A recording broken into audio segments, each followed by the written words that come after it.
Bem-vindo à MP Church, você que está nos assistindo agora no YouTube.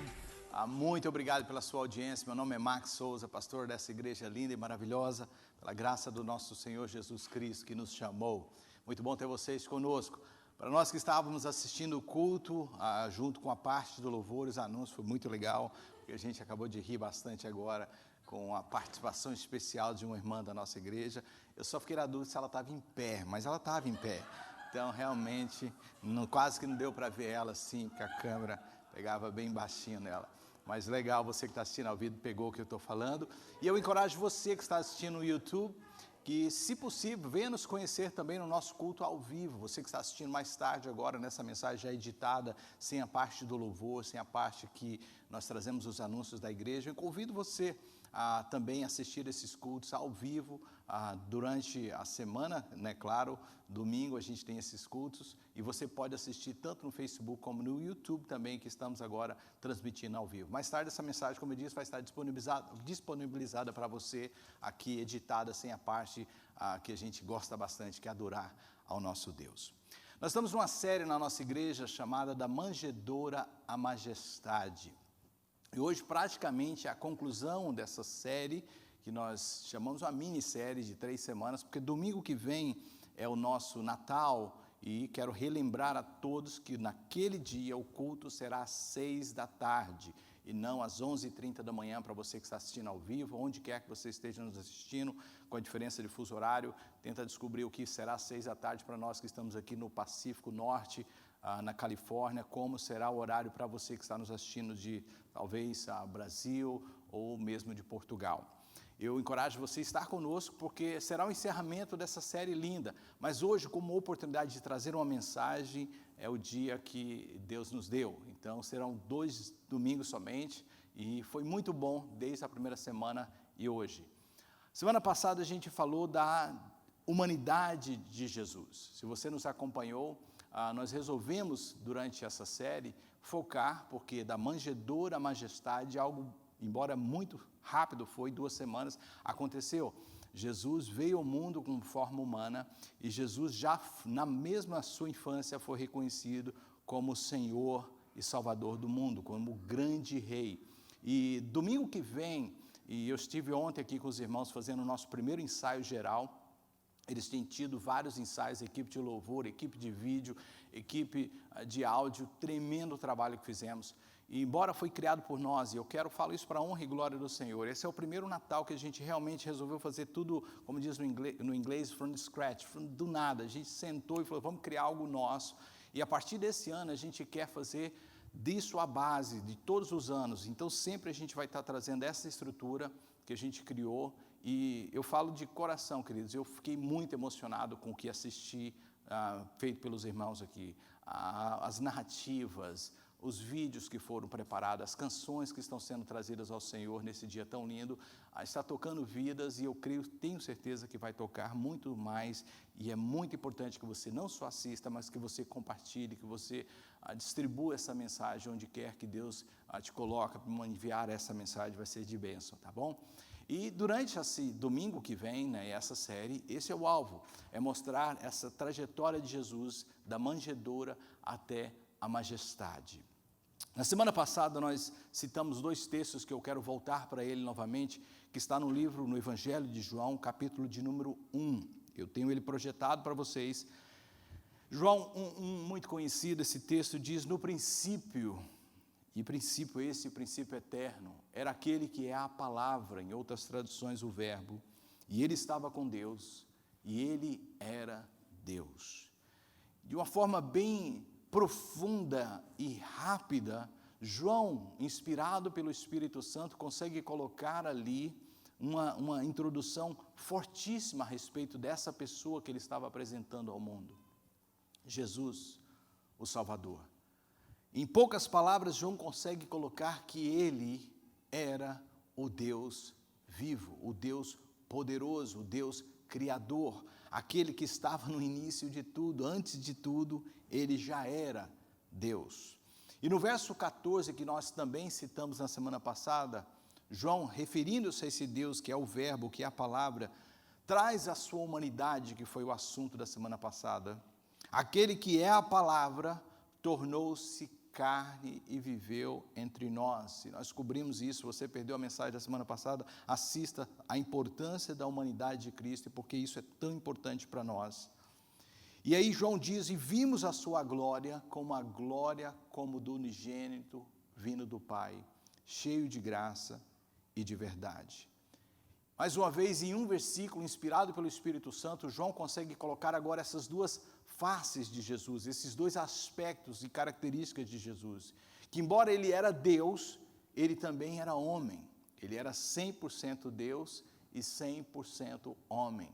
E João, mais uma vez, como diz no inglês, consegue cravar isso de uma forma muito linda para nós. Jesus era Deus e Jesus era humano. E hoje nós vamos cobrir essa segunda parte da deidade de Cristo, da sua divindade. Mas antes disso, deixa eu perguntar para vocês, se vocês com certeza já ouviram esse tipo de pergunta dirigida a você. Onde você mora? Quantos já ouviram essa pergunta antes, né? Onde você mora? Várias vezes eu ouço. Qual o seu nome? Essa muitos de nós não gostamos depois de um tempo. Qual a sua idade? Né? Isso já começa a perturbar depois de um tempo, né? Qual a sua idade? Você é casado? Essa você tem que tomar cuidado com ela, porque ela pode ter uma conotação, né, inserida dentro dela. A pessoa está interessada em você e te pergunta, você é casado? O que você gosta de comer? Essa eu amo. Quando você pergunta isso, eu amo, né? Eu gosto de quem me faz essa pergunta. Você gosta de comer? Eu gosto de comer. E beber café mais ainda. Você tem filhos? Essa pergunta é muito comum de você ouvir. E essa também é bem interessante, principalmente nessa época do ano, e eu fui abençoado por uma amiga essa semana que me fez essa pergunta. Onde você vai passar o Natal? Quantos ouviram essa pergunta esses dias? Onde você vai passar o Natal? Eu gostei porque eu não tinha planos, ninguém me perguntou, onde você vai passar o Natal? Eu falei, na minha casa. Ele falou, não, você vem para a minha casa e vai ser um prazer estar com esse amigo querido. Todas essas perguntas são perguntas muito importantes e fazem parte do nosso cotidiano, fazem parte da nossa vida. Mas existem perguntas mais sérias e que não sempre estamos deparadas com elas e não gostamos delas. Uma delas é, você tem medo da morte? Eu, principalmente diante dessa situação que estamos vivendo no mundo, onde você ouve de tudo, onde você não sabe nem mais o que acreditar, você fica se perguntando, será? E eu sei que, embora eu tenha uma teologia pessoal a respeito da vida, eu acredito que nossas vidas, sem dúvida, estão nas mãos do Senhor. Outra pergunta que a gente ouve constantemente, onde você vai passar a eternidade? Essa pergunta a gente tem medo de pensar nela muitas vezes. Onde você vai passar a eternidade? Outra mais ainda profunda, você está pronto para enfrentar a morte ou enfrentar Deus face a face? Como eu disse, essas não são perguntas, embora não corriqueiras, eu disse corriqueiras, mas não tão corriqueiras, mas importantes também, e precisam de uma resposta. Todas essas perguntas que eu trouxe, desde as mais simples, das mais comuns, das mais cotidianas, das mais comuns do nosso dia a dia, como essas que não estão sempre inseridas nos nossos dias, elas precisam de uma resposta. Mas existe uma pergunta ainda mais séria, e para mim é a mais importante de todas, que é, quem é Jesus para você? Porque estamos aqui no Natal, estamos numa série, estamos em um momento tão importante do ano, não que falamos de Jesus somente no Natal, fique claro isso, nosso alvo do início ao final do ano é sempre apontar para Ele, falar dEle, glorificar a Ele, exaltar a Ele, porque Ele é a razão do nosso existir. Mas principalmente agora, onde estamos falando do seu nascimento, embora sabemos que Jesus não nasceu no dia 25 de dezembro, nós temos pleno conhecimento disso, mas nessa época do ano nós tiramos esse tempo para falar de Jesus. E é importante então fazer novamente essa pergunta, quem é Jesus? O que você sabe a respeito dele? Estamos aqui numa série apresentando a divindade de Jesus, apresentando a humanidade de Jesus, mas a pergunta para você, quem é Jesus para você? E saiba de uma coisa, essa pergunta não simplesmente surgiu assim do acaso do meu coração, eu estou te fazendo ela. Essa pergunta surgiu do próprio Jesus. Ele próprio um dia fez essa pergunta às pessoas que estavam com ele, aos seus discípulos.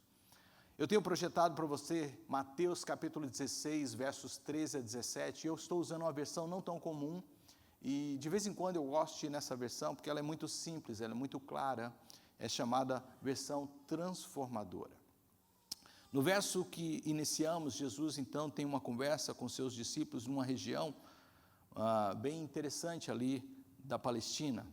Quando Jesus chegou à região de Cesareia de Filipe, verso de número 13, perguntou aos seus discípulos: quem as pessoas dizem que o Filho do Homem é? Preste atenção que Jesus estava em um lugar, e para quem foi em Israel sabe disso, de vários deuses, principalmente nessa região da Cesareia de Filipe, foi o extremo norte da nossa viagem na Palestina.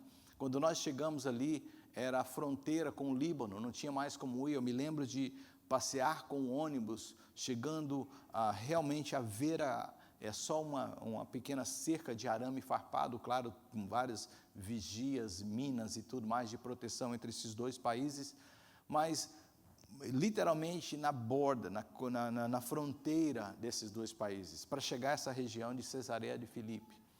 E neste lugar era um paredão de pedra muito grande, onde havia uma cratera nesse paredão, com uma nascente de água que vem desde do Monte Horebe, o monte que há desgelo constantemente, forma o rio, que a gente tem o Rio Jordão ali na Palestina. E eu me lembro de chegar naquele lugar, e até hoje, mesmo com todos os anos terem passado, mesmo com todas as erosões que podem ocorrer num cenário como aquele, você ainda consegue perceber nas paredes daquele paredão certas escavações, onde eram depositados deuses feitos por mãos humanas. Eu chamo deuses feitos por mãos humanas para deixar claro e distinguir do que estamos falando a respeito de Jesus.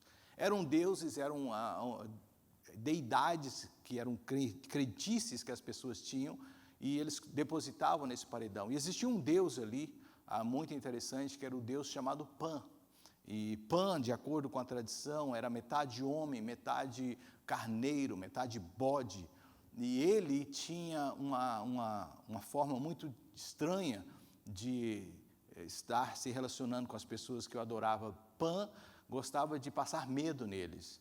Pan gostava de aterrorizá-los quando ele estava irado. Então, as pessoas que saíam pelo campo, saíam para passear, para trabalhar, para plantar, de vez em quando Pan aparecia para eles, segundo a tradição, e corria atrás deles e deixava eles em pânico. A palavra pânico veio daí, de pânico.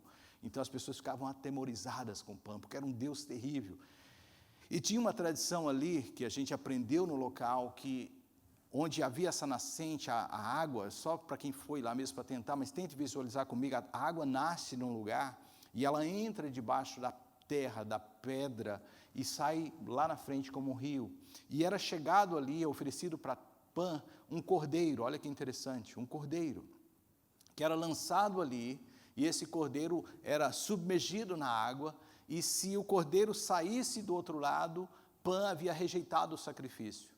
E se o cordeiro tivesse ficado debaixo das águas, ficasse por ali, era então tido como Pan recebeu o sacrifício, e aquele ano seria um ano abençoado, porque Pan havia assim dito. E essa crença estava ali, Jesus estava vivendo com tudo isso, e esse era só mais um Deus, e eu acho bem interessante a ideia de Jesus também, o seu cordeiro vivo de Deus, como a gente falou na semana passada, aquele que tira o pecado do mundo, e a importância da sua humanidade, porque ele foi aceito por Deus como nosso sacrifício eterno.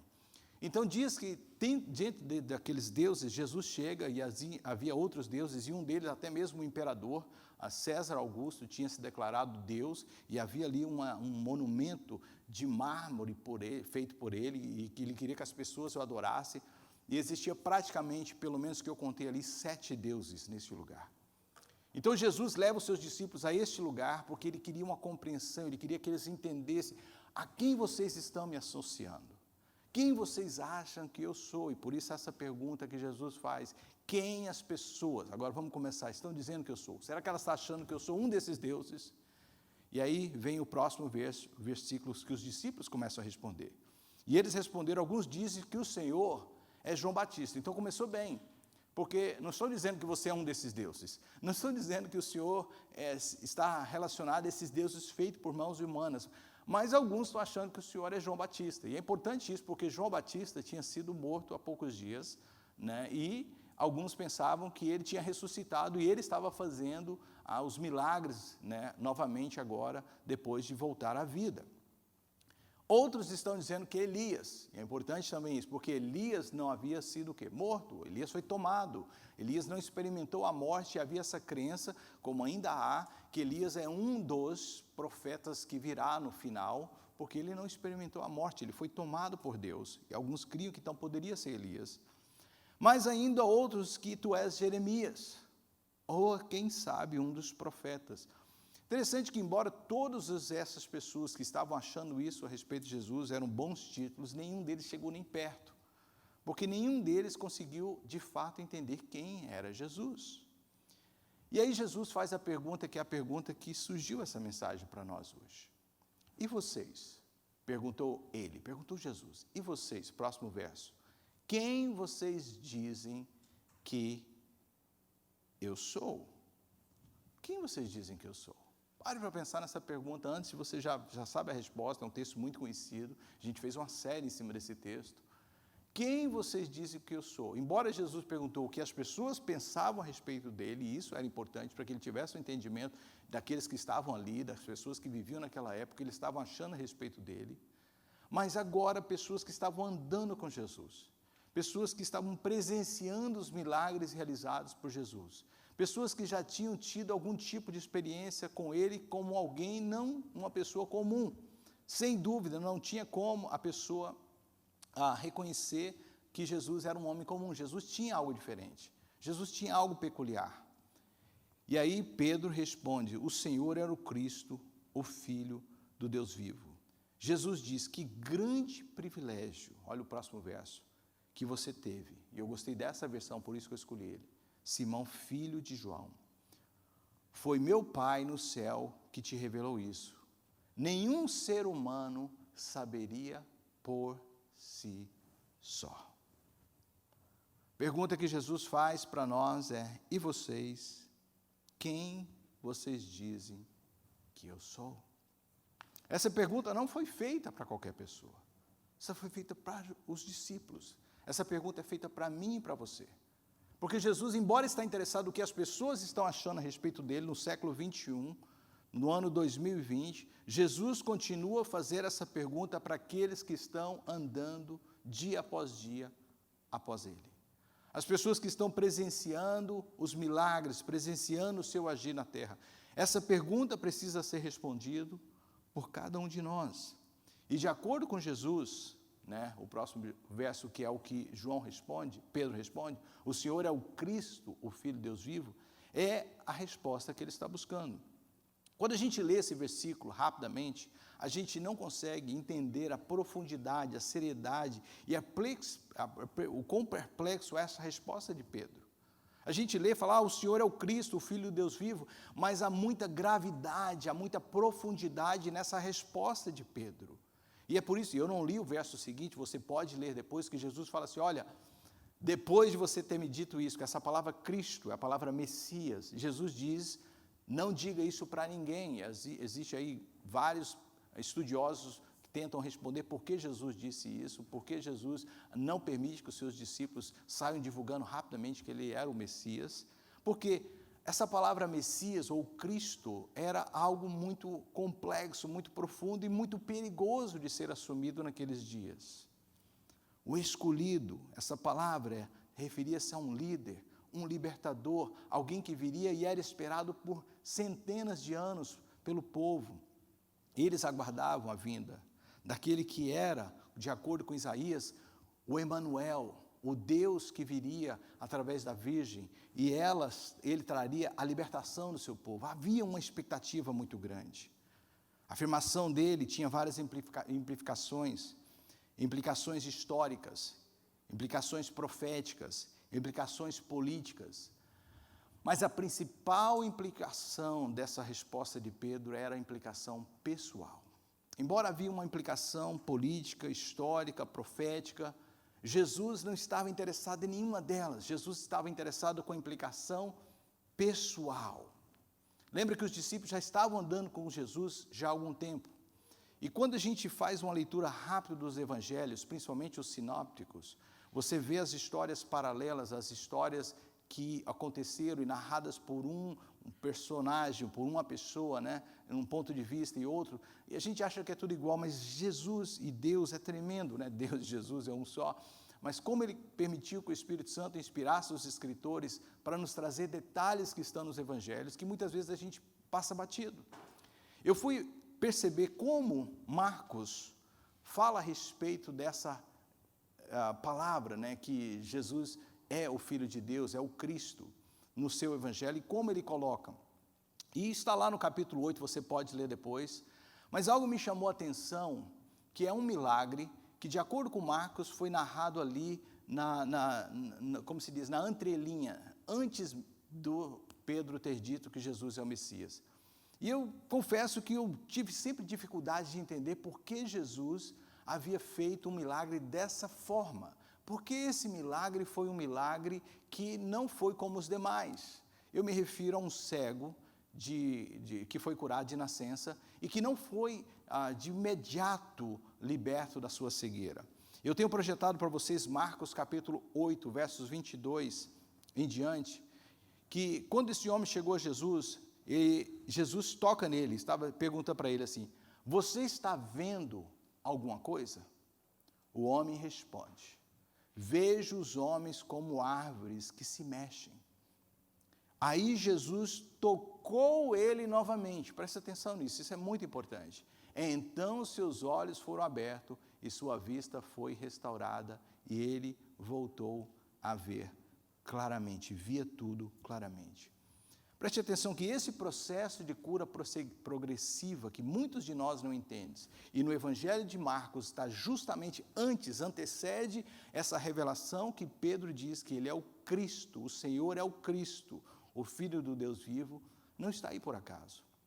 Porque o que estava acontecendo com os discípulos é exatamente o que aconteceu com esse cego. Eles ainda não estavam vendo claramente quem Jesus é. E você pode fazer esse exercício esse final de ano, vai ser tremendo para a sua vida. Quando você lê o Evangelho de Marcos, até esse momento, até essa revelação de Pedro, até essa cura do homem que não enxergava claramente, passou a ver progressivamente, assim que Jesus foi tocando ele, toda vez que Jesus fazia um milagre, os discípulos faziam a seguinte pergunta: quem é esse? Quem é esse que o vento lhe obedece? Quem é esse que os demônios lhe sujeitam? Quem é esse que está curando? Quem é esse? E essa era a dúvida que havia no coração dos discípulos. Eles ainda não tinham tido o quê? Uma revelação. O texto que a gente leu, e eu tenho ele projetado também para você, coloque-me por favor. Que grande privilégio você teve, Simão, filho de João. Foi meu Pai no céu quem te revelou. Gostei que o pastor César e eu estávamos no the same page, embora a gente não compartilhou nossas mensagens, simplesmente trocamos algumas ideias. Essa palavra revelou, que é a palavra Apocalipse, a palavra que nós temos no nosso livro em português, né, o último livro da Bíblia, o livro de Apocalipse, mas no inglês é Revelation, porque é a mesma palavra, significa desvendar, abrir, deixar ver. Olha que interessante isso.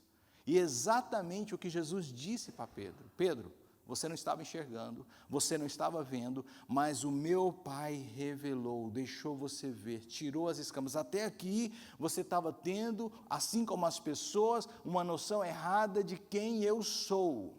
Mas agora você vai ver claramente. E eu profetizo que hoje muitas pessoas que estão andando com Jesus nesse ano 2020, pessoas que estão nas igrejas, que ainda não tiveram uma revelação de que Ele é o Filho, o Deus vivo, que habitou entre nós, vai ter essa revelação, vai ter os seus olhos abertos e vai passar a enxergar claramente. Basicamente, Jesus diz: foi meu Pai que te revelou isso. Pergunta para a gente é: quem você diz que eu sou? Quem você diz que eu sou? Essa pergunta precisa ser respondida por cada um de nós, é a pergunta mais importante da nossa vida. Um grande historiador mundial chamado Jarosław Peckman disse o seguinte: desde o seu nascimento, que a maior parte da raça humana data o seu calendário. Ou seja, pode a pessoa crer nele, gostar dele, acreditar nele, reconhecer ele, que hoje estamos no ano 2020, depois de Cristo. Quantos podem dizer amém por isso? E ele continua, e não só isso, por ele, pelo seu nome, milhões de pessoas estão sendo amaldiçoadas, mas também milhões de pessoas estão orando em seu nome. Não há como negar que Jesus mudou a história. Vamos responder uma pergunta rapidamente. É Jesus Deus? Essa pergunta foi motivo de várias discussões teológicas, principalmente pelos primeiros anos da igreja. Seria de fato ele divino, como a gente está afirmando nessa série e principalmente nessa mensagem? Seria Jesus de fato Deus, ou ele era um homem especial, com alguns dons especiais, com alguma capacidade de fazer coisas além do comum? Ou de fato ele era Deus? C.S. Lewis, um dos grandes escritores do século passado, certa vez popularizou um trilema. Eu não estou confundindo com a palavra, era um trilema. Porque não era um dilema, era um trilema. No inglês faz bem sentido com as palavras que eu vou estar usando, porque as três estão começando com L, e eu vou citá-las somente para enfatizar a pessoa que desenvolveu isso e como fica mais fácil de memorizar. Mas o trilema abordado por ele é o seguinte: será que Jesus era Deus? E se ele não fosse, então Jesus era um mentiroso. Se Jesus não era Deus, ele era um mentiroso. Porque se Jesus sabia que ele não era Deus, e estava agindo como Deus, e dizia ser Deus, ele era um mentiroso. Então, além de mentiroso, ele era hipócrita, pois disse aos outros para serem honestos, custasse o que custasse. Olha, presta atenção, Jesus sabia que não era Deus, mas dizia para a pessoa, viva uma vida honesta. E ele próprio, então, não estava vivendo uma vida honesta, então, além de mentiroso, ele era hipócrita.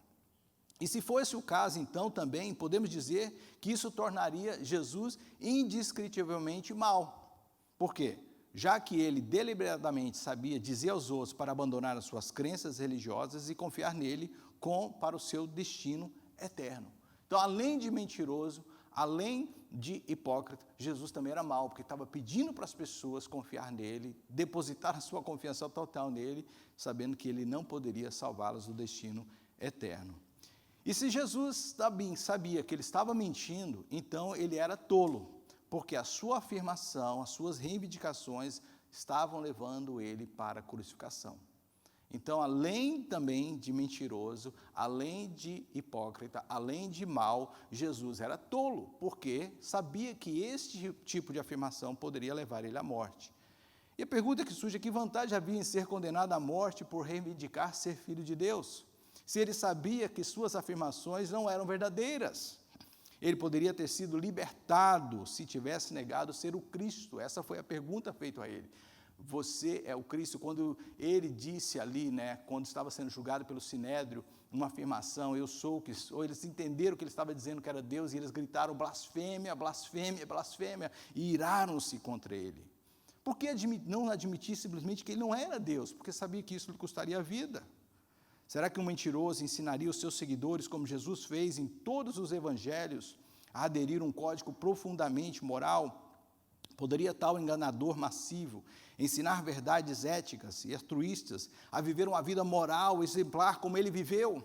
Como em nossa lógica e bom senso poderíamos aceitar que um impostor, ou seja, um homem enganoso como ele, egoísta, pudesse viver egoísta e depravado, ter inventado e mantido consistentemente até o fim o que ele disse? Como ele poderia ter concebido e executado um plano de beneficência incomparável, magnitude moral, sublime, sacrificado sua própria vida por isso, em face dos preconceitos mais fortes de seu povo e idade? Se Jesus queria que as pessoas o seguissem e acreditassem que ele era Deus, por que ir justamente para a nação judaica, a nação que já tinha abolido o politeísmo? Uma nação que não estava de maneira nenhuma aberta para um outro Deus. Por que não ir para o Egito? Por que não ir para a Grécia e simplesmente surgir na Judéia? Por que escolher uma vila como ele escolheu, vir como um carpinteiro, filho de um carpinteiro, sem significância, e ali afirmar que era Deus, se ele de fato não era, sabia que não era Deus? Leva a gente a concluir que alguém que viveu como Jesus viveu, ensinou como Jesus ensinou e morreu como ele morreu, não poderia ser um mentiroso. Então, nessa trilema, de C.S. Lewis, essa primeira parte, o mentiroso, que é liar no inglês, está descartada. Então surge a segunda hipótese. Então Jesus era lunático, e no português e no inglês dá certo o L, né? Liar, lunatic, e Jesus então era um lunático. Não, ele não era mentiroso, como alguns tentaram afirmar. Possivelmente Jesus era lunático. Então, se Jesus era lunático, como diz o filósofo cristão Peter Cleffer, mostra habilmente por que devemos então rejeitar essa opção que Jesus era um lunático. Jesus tem abundante e inúmeras qualidades que faltam aos mentirosos e principalmente aos lunáticos. Por exemplo, sua sabedoria prática. Você já conversou com algum lunático? Eles não fazem sentidos, né? E muitos deles realmente escorregam na maionese, como a gente costuma dizer. Jesus tinha uma habilidade de ler corações das pessoas. Jesus também tinha uma outra qualidade, seu amor profundo e conquistador, sua compaixão apaixonada, sua habilidade de atrair pessoas e fazê-las se sentirem casas e perdoadas, sua autoridade, sua capacidade de surpreender, sua imprevisibilidade e sua criatividade. Mentirosos, lunáticos não são como Jesus, eles geralmente são estúpidos e previsíveis. Ninguém que conhece os evangelhos, e principalmente os seres humanos, pode afirmar que Jesus era um lunático. A ideia de que Jesus se enganou ou delirou simplesmente não é compatível com a impressão que ele deixou na história. Portanto, respondendo como C.S. Lewis fez várias vezes quando questionado, Jesus não poderia ser um lunático. O que nos deixa então com a última opção. Então Jesus era Deus. Se ele não era um mentiroso, se ele não era um lunático, só nos resta essa última hipótese, que no inglês seria Lord. Ele usa a palavra Lord. Liar, lunatic and Lord. Jesus não poderia então ser nenhum deles, só pode então que ele era Deus. O Cristo, o Filho de Deus vivo, como ele mesmo afirmou. Você não pode colocar Jesus na mesma categoria de profetas, porque Jesus de maneira nenhuma se identificou como um profeta, como um professor moral. Não, essas opções não são válidas. Ele também não é um mentiroso, ele também não é um lunático.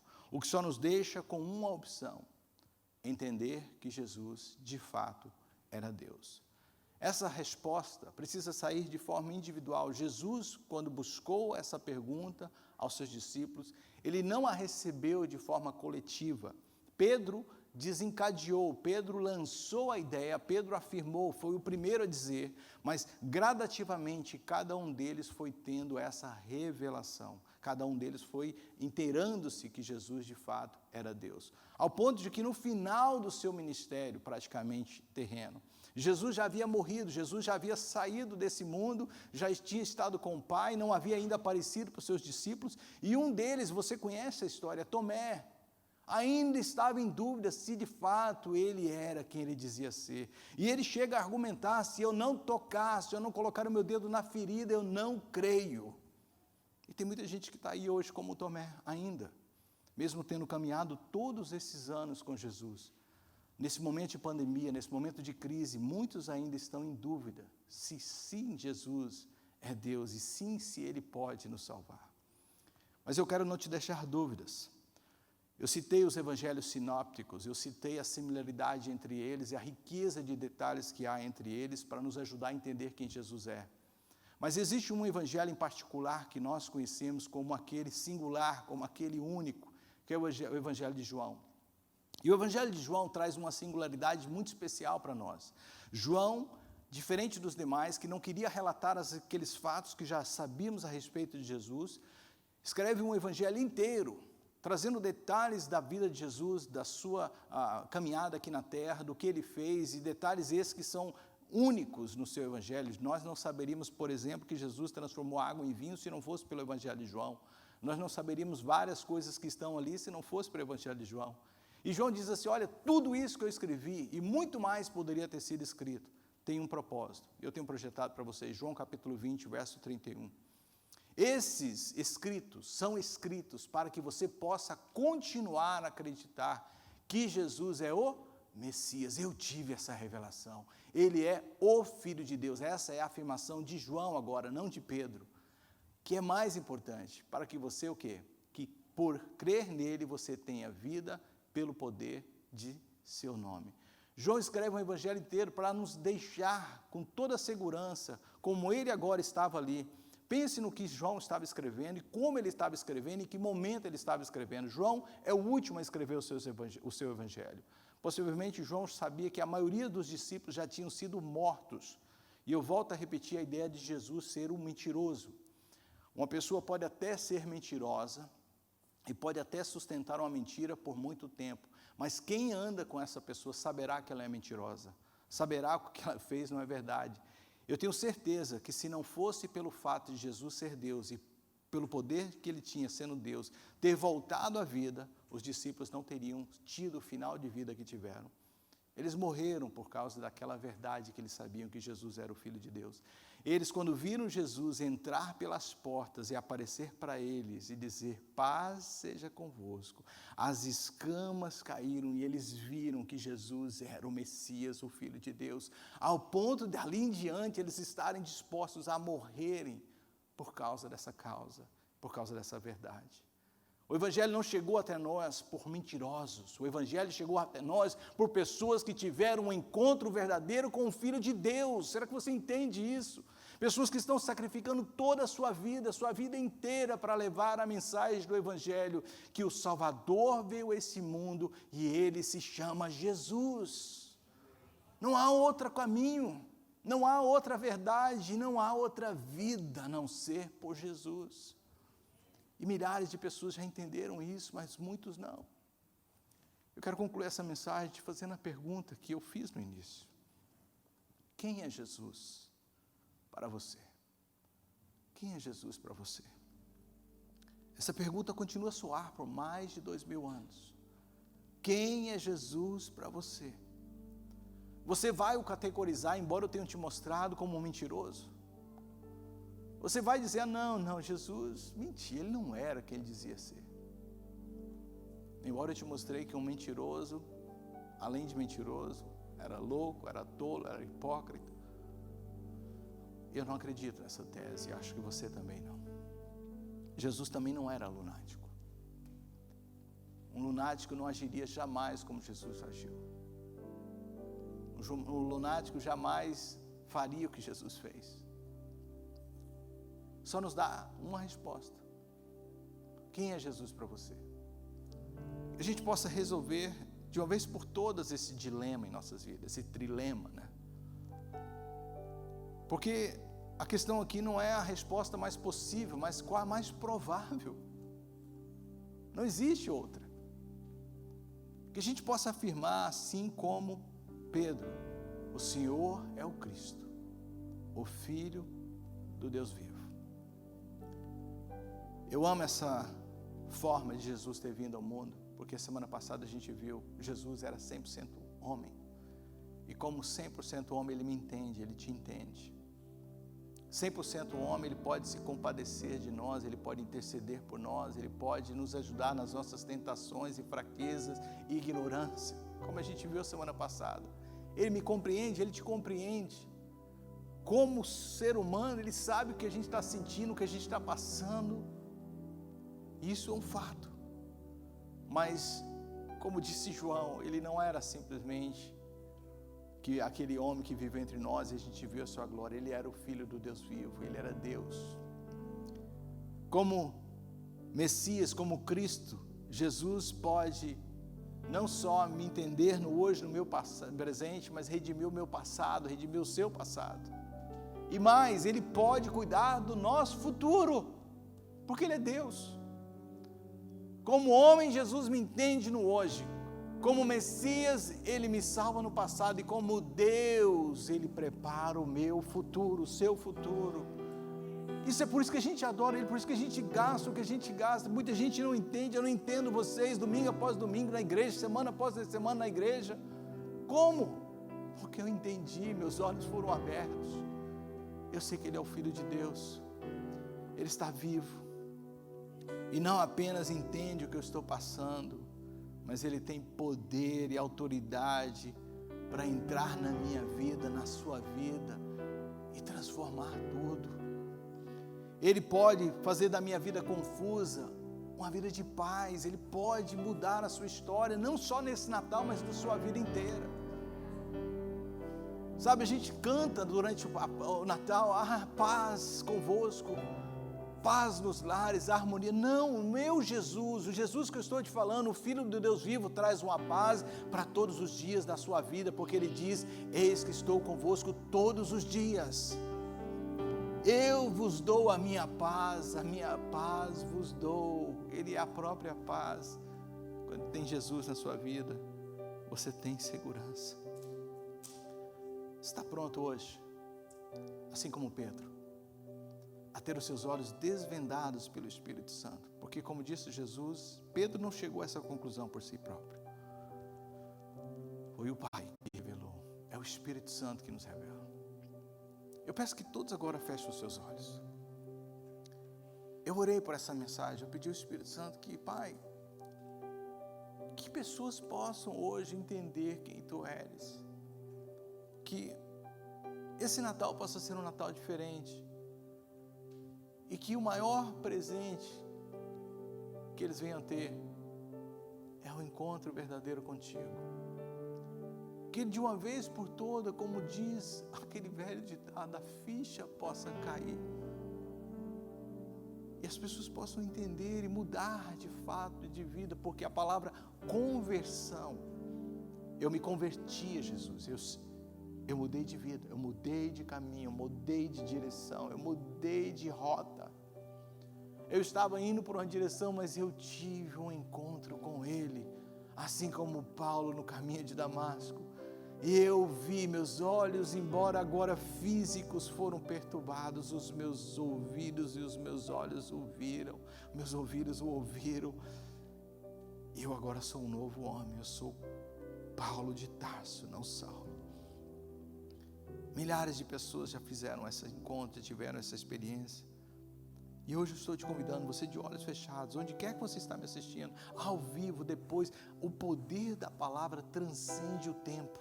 O poder da palavra transcende o momento. O poder da palavra permanece. Por isso que palavras são tão importantes, porque elas viajam décadas e décadas e décadas. E eu oro que em nome de Jesus hoje você possa entregar o seu coração para Ele. Essa semana 2 pessoas me ligaram pedindo: pastor, eu quero batizar ainda este ano. E eu disse: você entende o que você está falando? Sim, é porque eu fui transformado e eu quero provar para o mundo que eu sou uma nova criatura. Você não está presente, que eu não tenho como te pedir para levantar a mão. Talvez você pode escrever algo aí, que você está entregando seu coração para Jesus, mas no dia do seu batismo, naquele momento, será o que Jesus disse para todos aqueles que creem nele: se você me confessar perante os homens, eu te confessarei diante do meu Pai que estás no céu.